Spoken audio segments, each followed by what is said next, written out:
Yang jelas gue mengalami sesuatu yang sangat mengerikan. Dan gue juga nggak tahu apa yang gue alami ini mimpi atau tapi di tengah perjalanan lu berubah jadi setan. Dan setan itu juga sempat bilang ke gue kalau kita harus bantuin dia. Mbak, itu kok kamar saya airnya nggak keluar? Masa sih, Mas? Coba aja Mbak lihat sendiri kalau nggak percaya.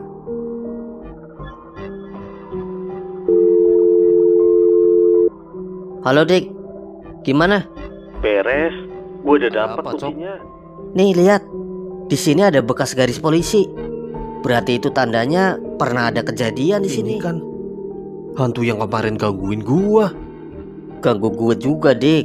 Dan gue yakin cewek ini pasti ada hubungannya sama pemilik hotel Maaf, ini. kami boleh minta waktu Bapak sebentar Untuk keperluan apa kalau boleh tahu?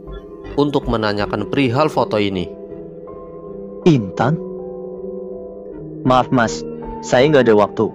Tapi Pak, Mungkin karena dia takut mengakui kesalahannya. sorry. Lu siapa? Perkenalkan, nama saya Edo. Saya adalah karyawan di hotel ini. Apa maksud perkataan kamu barusan? Kalian ingin tahu kan tentang Intan? Saya akan memberitahu.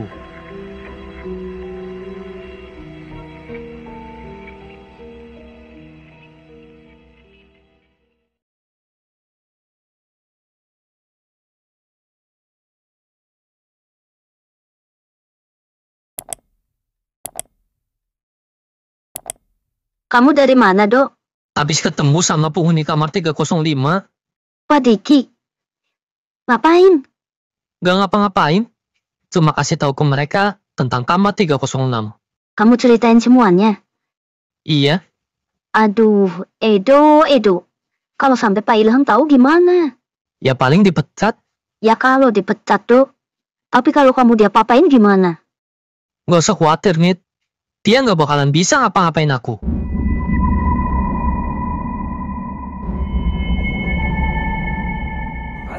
Assalamualaikum warahmatullahi wabarakatuh. Bapak-bapak, ibu-ibu, kaum muslimin dan muslimat, waktu sudah menunjukkan pukul 3:30. Waktunya sahur. Cok, bangun Cok. Sahur. Wah, masih ngantuk Dik. Emang makanan udah datang? Belum. Terus kita mau makan apa Dik? Ya udah, lu tunggu di sini. Gue coba tanya. Jangan lama-lama. Iya.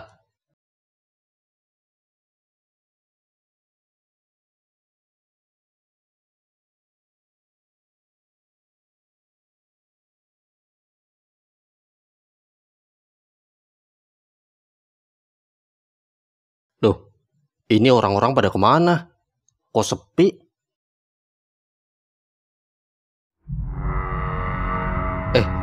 Itu Mas Edo. Mau kemana dia?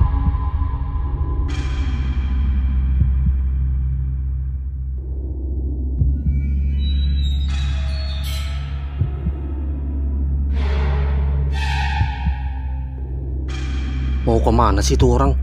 Mencurigakan. Gue harus ikuti.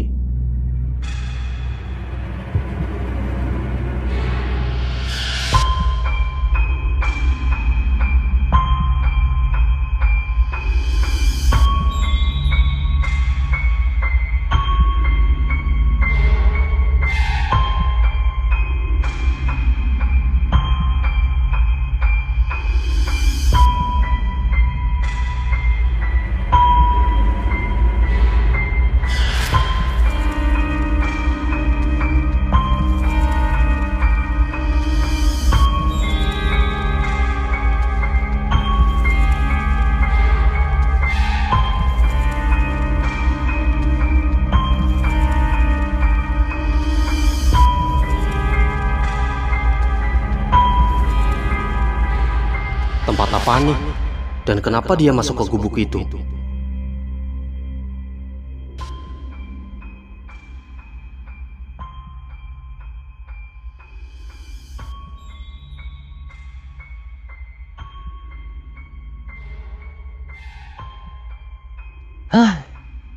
Capek juga ternyata kerja di hotel. Tapi nggak apa-apa. Yang penting, sebentar lagi tujuan gua bakalan tercapai. Itu ruangan apa? Dan kenapa banyak banget senjata? Dan lagi, di situ ada foto Intan, Anita, dan Pak Ilham. Ilham, sekarang lu boleh tenang. Tapi sebentar lagi, lu bakalan mendapat ganjaran atas semua yang lu lakuin. Dan gua janji, gua nggak akan pernah menyerah sampai lu mengakui semua perbuatan lu. Apa maksud ucapan Edo? Dan ada rahasia apa antara Edo dan Pak Ilham? Siapa di situ? Sial, gua ketahuan. Gua harus lari.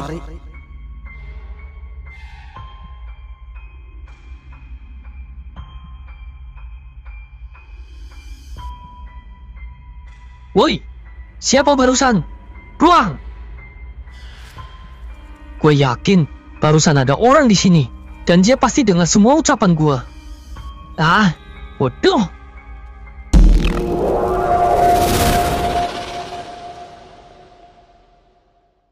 Jadi si Edo punya banyak senjata, Dik. Iya, Cok. Total mungkin ada 4-5 senjata api. Gila, banyak banget. Buat apa senjata sebanyak itu? Gue nggak tahu, tapi yang jelas kita harus selidiki dia. Gue setuju, Dik. Tapi sekarang kita makan dulu yuk. Gue lapar. Dan kayaknya bentar lagi bakalan imsak. Ya udah yuk, gue juga lapar. Permisi, Pak Diki. Pak Diki. Ya elah, baru juga mau makan. Ya udah, lu lanjut makan. Gue yang buka pintu.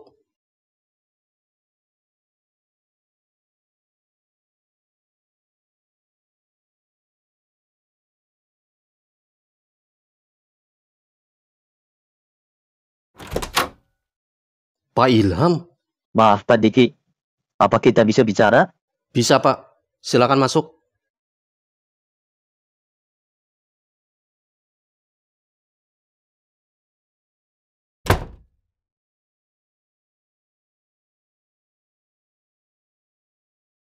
Oh, jadi Pak Ilham mau tahu kami dapat foto itu dari mana? Iya Pak Diki, sekaligus saya mau minta maaf atas perlakuan saya sebelumnya. Gak apa-apa, Pak. Masalah itu sudah kami lupakan. Mengenai foto itu, maaf, kami mengambilnya di kamar 306. Jadi, kalian masuk ke kamar itu? Iya, Pak. Mohon maaf jika kami lancang. Gak apa-apa Mas. Toh ini juga sudah terjadi. Dan benar kata orang, sepandai-pandainya orang menyimpan bangkai, pasti baunya akan tercium juga. Tapi jika boleh saya tahu, kenapa kalian begitu tertarik dengan kamar 306? Apa yang ingin kalian ketahui? Sebenarnya, kami nggak ingin tahu, apalagi mencari tahu tentang kamar 306. Tapi, seseorang memaksa kami. Siapa orang itu Mas? Intan.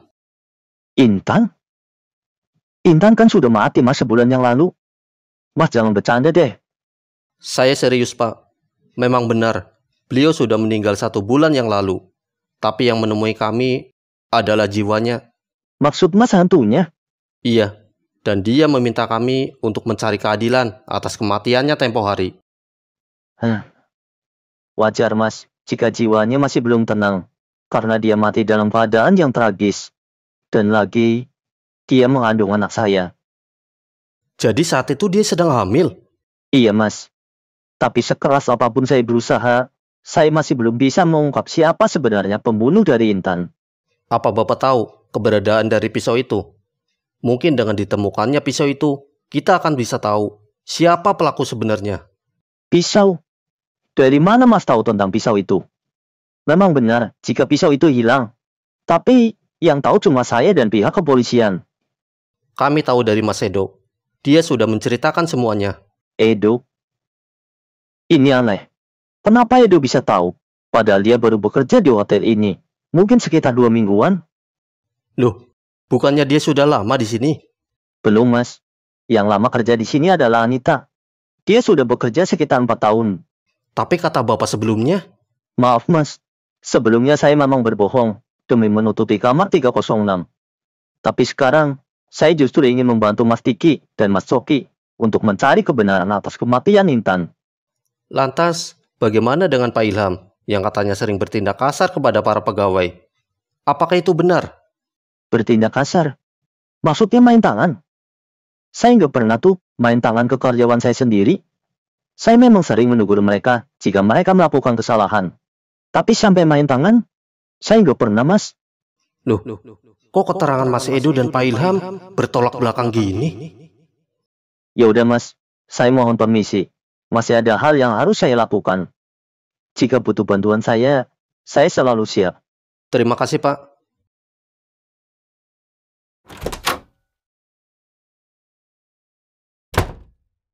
Dik, lu ngerasa aneh gak sih? Semua ucapannya beda sama ucapan Edo. Iya, Cok. Gue malah jadi bingung sekarang. Apa kita juga harus tanya ke Anita? Gak perlu. Dia gak bakalan mau buka mulut. Dia tipe orang yang pintar menjaga rahasia.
Akhirnya kita bisa tenang juga.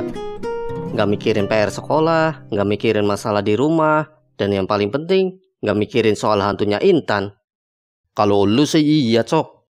Kalau gue mah enggak. Gue masih aja mikirin masalah Intan. Sebelum kasus ini terungkap, gue masih belum bisa tenang.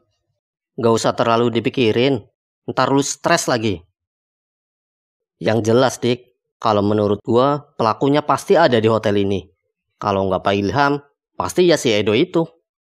Kok lu bilang gitu? Gini, Dik, antara Pak Ilham dan Edo, mereka sama-sama saling menjelekkan. Yang satu bilang A, dan yang satunya lagi bilang B. Semua kayak nggak nyambung. Iya sih, tapi menurut gua, keterangan Pak Ilham lebih bisa dipercaya. Kalau gue sih malah keterangan Edo, Dik, yang bisa dipercaya. Tapi nggak tahu juga deh, pusing. Ya udah yuk ah. Kelamaan berjemur, gue jadi lemes. Takutnya puasa gue jadi batal lagi. Ya udah, ayo kita balik ke kamar.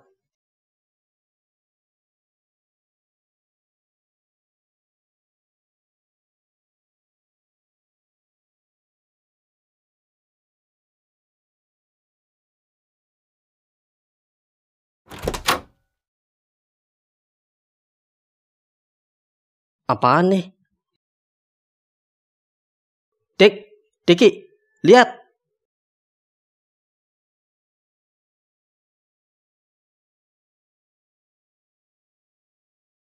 Pelaku yang sebenarnya akan mengambil barang bukti di gudang sekitar jam 12 siang. Kalau tulisan ini benar, berarti sebentar lagi pelakunya akan keluar. Cok, lu tahu nggak gudang di hotel ini di mana? Tahu, gue pernah lihat di belakang hotel. Ayo Cok, kita ke sana.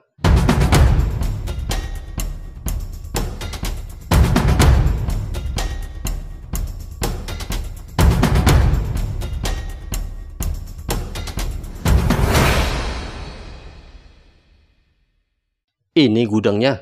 Iya.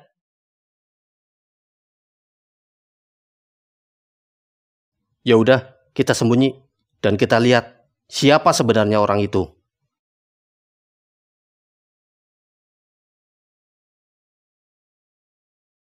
Dua ribu tahun kemudian.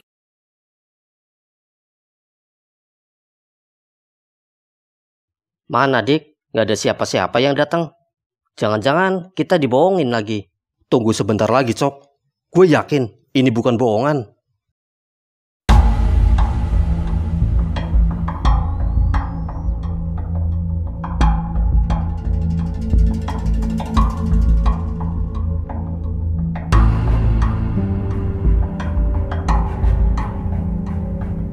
Dik, ada orang.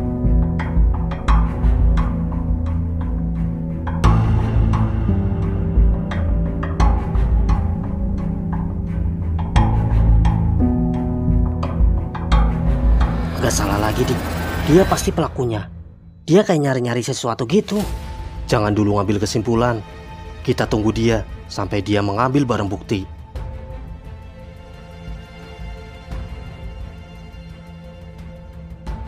Dik, dia udah dapat barang buktinya. Dari sini mukanya nggak jelas, Dik. Lu lihat nggak itu siapa? Bentar, gue coba ngintip.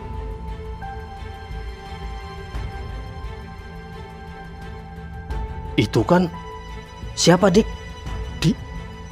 dia adalah... Siapa, Dik? Deep in the shadows, I know it's hard to put one foot in front of the other.